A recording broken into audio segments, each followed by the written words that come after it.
Hello, bodies. How are you all? I hope you are doing fine at your places. So, as you know कि हमारी board exams की date sheet आ चुकी है. So, अब हमें कमर कस लेनी चाहिए क्योंकि साइंस का paper it would not be that easy जितना आप एक्सपेक्ट कर रहे हैं वो उतना इजी होगा नहीं. Yes, it is tricky also. तो आज एक बहुत ही इंपॉर्टेंट और बहुत ही सिंपल टॉपिक के साथ आई हूँ आपके पास. हमारा आज का टॉपिक रहेगा metals and non metals physical property. तो आज के लेक्चर में हम मेटल्स और नॉन मेटल्स की फिजिकल प्रॉपर्टीज के बारे में पढ़ेंगे. तो लेट्स स्टार्ट द सेशन. सबसे पहले हमें ये पता होना चाहिए कि एलिमेंट्स क्या होते हैं. सबसे पहले what are elements. Element is a pure substance made of up of only one type of atom. Element जो है एक प्योर सब्सटेंस है जो कि सिर्फ वन टाइप ऑफ एटम, एक तरह के एटम से जो है वो बना होता है. Elements can not be broken. हम इनको तोड़ नहीं सकते क्योंकि ये एक ही तरह के सब्सटेंस एटम का बना हुआ है, one type of atom. So elements cannot be broken down into simpler substances by chemical means. They cannot be broken because ये प्योर है और सिंपल है. इससे सिंपल कुछ भी नहीं है, तो इसको हम तोड़ नहीं सकते into simpler substances by chemical means. Everything in the universe is made up of elements. Universe में जितनी भी चीजें हैं वो सब एलिमेंट्स की बनी हुई हैं which are organized in the periodic table. ठीक है. Each element is defined by the number of protons in its nucleus. तो अगर हमें किसी एलिमेंट के बारे में नॉलेज लेनी है तो उसके लिए उसमें नंबर ऑफ प्रोटॉन्स कितने होंगे, क्योंकि जो एटॉमिक नंबर है, एटॉमिक नंबर जिसको हम Z से रिप्रेजेंट करते हैं, वो नंबर ऑफ प्रोटॉन्स होते हैं किसी भी एलिमेंट में. तो each element is defined by number of protons in its nucleus known as its atomic number. Examples में आ जाएंगे आपके पास हाइड्रोजन, ऑक्सीजन, आयरन एटसेट्रा और बहुत सारे एग्जांपल्स हैं एलिमेंट्स की. ठीक है. Classification of elements. अब एलिमेंट्स की क्लासिफिकेशन क्या है. एलिमेंट्स जो हैं 4 कैटेगरीज में क्लासिफाइड हैं. Metals, non metals, metalloids and noble gases. Metals क्या होते हैं जनरली सॉलिड, वो हम फिजिकल प्रॉपर्टी भी आने वाले स्लाइड्स में करेंगे. नॉन मेटल्स ये सॉलिड भी हो सकते हैं, लिक्विड और गैसेस. उसके बाद है मेटलॉइड्स. मेटलॉइड्स वो हैं they exhibit properties of both metals and non metals. जो मेटल्स और नॉन मेटल्स दोनों की प्रॉपर्टीज बताएं वो होते हैं मेटलॉइड्स. एंड नोबल गैसेस वो होती हैं जो केमिकली अनरिएक्टिव होती हैं. क्लास 9th में आप ऑलरेडी पढ़ चुके हो कि हम जब भी किसी एलिमेंट की बात करते हैं तो नोबल गैसेस बताने का कैसे तरीका क्या होता है कि हम उसकी इलेक्ट्रॉनिक कन्फिगरेशन करते हैं. ठीक है. इलेक्ट्रॉनिक कन्फिगरेशन मतलब हम उनको सिंपल शेल्स के अंदर जो है वो नंबर ऑफ इलेक्ट्रॉन्स को रखते हैं. ठीक है. उन शेल्स को हम बोलते थे K, L, M and so on. ठीक है. अब हम ये बोलते थे कि फर्स्ट शेल में 2 इलेक्ट्रॉन्स होते हैं, नेक्स्ट में 8 होते हैं एंड सो ऑन. ठीक है. अब लास्ट शेल में जिसके 8 इलेक्ट्रॉन्स होगा मींस जिसकी लास्ट शेल कंप्लीटली फिल्ड होगी वो होते हैं नोबल गैसेस. वो किसी के साथ भी रिएक्ट नहीं करेंगे, दैट मींस नॉन रिएक्टिव. तो जो एलिमेंट नॉन रिएक्टिव है मींस जो किसी के साथ भी रिएक्ट नहीं करेगा, those elements are called noble gases. Now we will talk about metals और उनकी फिजिकल प्रॉपर्टीज. सबसे पहली फिजिकल प्रॉपर्टी आ जाती है मेलिएबिलिटी. मेलिएबिलिटी मींस कि मेटल्स जो हैं दे can B hammered into thin sheets. हम मेटल्स को हैमर कर सकते हैं, मतलब हथौड़े से पीट पीट कर जो है उसकी शीट बना सकते हैं. डक्टिलिटी क्या है. दे can be converted into wires. उसको वायर्स में कन्वर्ट कर सकते हैं, है ना. तभी तो ये मेलिएबिलिटी का अगर एग्जांपल लें हम तो एल्यूमिनियम फॉयल जिसमें हम फूड को रैप करते हैं.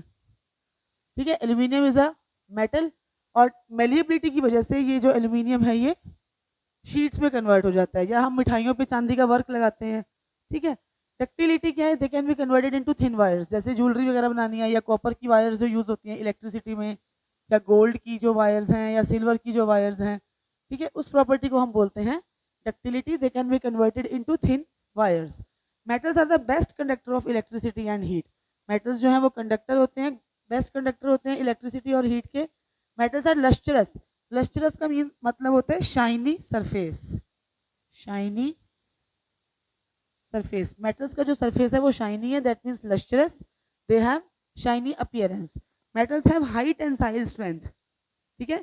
टेंसाइल स्ट्रेंथ का मतलब होता है कि वो कितनी भी लोड को जो है वो बियर कर सकते हैं. High tensile strength, high load को वो बियर कर सकते हैं.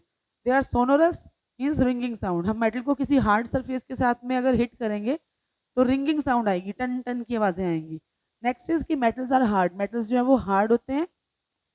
अब हमारे पास कुछ कुछ एक्सेप्शंस होती हैं. ठीक है, अब ये बोल रहे हैं कि मेटल्स जो हैं वो जनरली सॉलिड होते हैं, लेकिन हमारे पास एक एक्सेप्शन है, एक मेटल है जो कि लिक्विड है। यस, वेरी गुड, आप सही सोच रहे हैं। एक एक्सेप्शन है ऐसे मेटल की जो लिक्विड है। वो लिक्विड मेटल कौन सा होता है? मरकरी।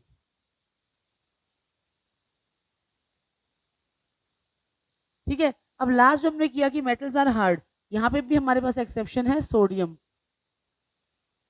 सोडियम बहुत सॉफ्ट है, लाइक सोप, साबुन की जैसे सॉफ्ट है ये।